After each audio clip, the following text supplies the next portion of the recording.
राजस्थान लोक संवाद अभियान आगामी विधानसभा चुनाव 2023 में 150 कर्मयोगी विधायक राजस्थान विधानसभा में विजयी बनाने की योजना है। भगवदत्ता राजस्थान की राजनीति में विधानसभा 2023 के महाभारत में धर्म युद्ध का शंखनाद करेगी। राजस्थान अपराध मुक्ति महायज्ञ आज मानव अधिकारों की रक्षा और प्रदेश तथा देश की सुरक्षा, शांति, विकास, सद्भावना और न्याय की बेहतर विधि व्यवस्था हेतु अनिवार्य आवश्यकता है। हाल ही में हरियाणा के नुह जिले में अप्रत्याशित देश को शर्मसार करने वाली घटना घटी और हमारे देश हिंदुस्तान में बहुसंख्यक समाज के शांति प्रिय नागरिक जो कि अपने मंदिरों में पूजा करने जा रहे थे, भारत के संविधान में प्रदत्त अधिकारों के अंतर्गत अपने धर्म की धार्मिक यात्रा निकाल रहे शांति प्रिय नागरिकों, महिलाओं, पुरुषों, बच्चों के ऊपर सुनियोजित साजिश रचकर एक अन्य समुदाय के धार्मिक उन्माद फैलाकर बहुसंख्यक समाज को डराने के उद्देश्य से समुदाय विशेष के लोगों के द्वारा आतंकवाद फैलाया गया और हिंसा का नंगा नाच हुआ। अनेक महिला पुरुषों को हिंसा पर उतारू भीड़ के द्वारा हथियारों से मार दिया गया, यहाँ तक कि उनकी सुरक्षा कर रहे पुलिसकर्मियों को भी मार दिया गया।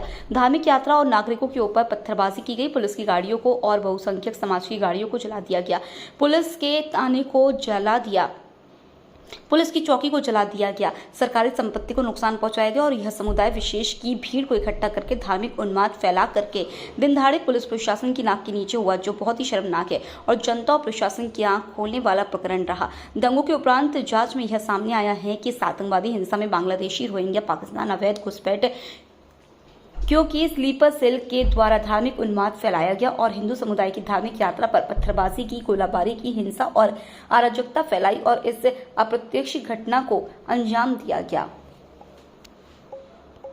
रामकृष्ण गोस्वामी जी जो भारतीय चरित्र निर्माण संस्थान के संस्थापक अध्यक्ष हैं, आप जो है राजकुल दीपक सिंह जी हैं जो गीता परिवार के जयपुर के जिलाध्यक्ष हैं, आप सामाजिक कार्यकर्ता हैं, पूर्व फौजी हैं मेजर रणधीर सिंह जी अलवर के संयोजक भारतीय चरित्र निर्माण संस्थान के। तो आज हम यहाँ पर उपस्थित हुए हैं राष्ट्रीय सुरक्षा, प्रदेश की सुरक्षा को लेकर के और एक प्रेस वार्ता के लिए।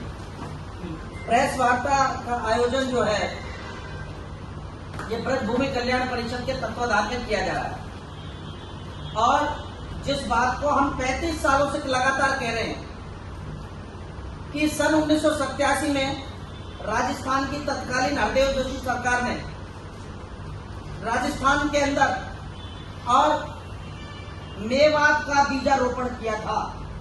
जो ब्रज क्षेत्र है, अलवर की 7 पंचायत समितियां और भरतपुर की 3 पंचायत समितियां, इनका सांप्रदायिक विभाजन किया।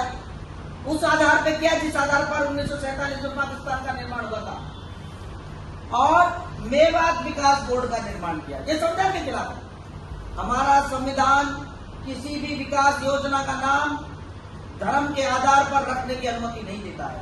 ये गंभीर लोग कहते हैं कि साहब ये तो विकास बोर्ड है, सबका विकास होगा, ऐसा नहीं।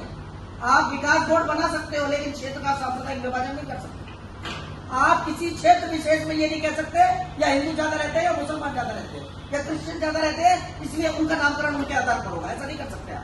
आप विकास योजना का नाम रख सकते हो लेकिन वो विकास सबके लिए करेगा। ऐसा नहीं है कि साहब ये तो वो ब्रज क्षेत्र है, श्री कृष्ण की लीला भूमि है, वहां पर जो है आदि वृंदावन है, आदि तीर्थ है, आदि सारे अपने श्री कृष्ण के भगवान के और हमारे जितने भी तीर्थ हैं वो सारे आदि वृंदावन में और वहां पर विद्यमान है। तो आप ब्रज क्षेत्र का धार्मिक विभाजन नहीं कर सकते।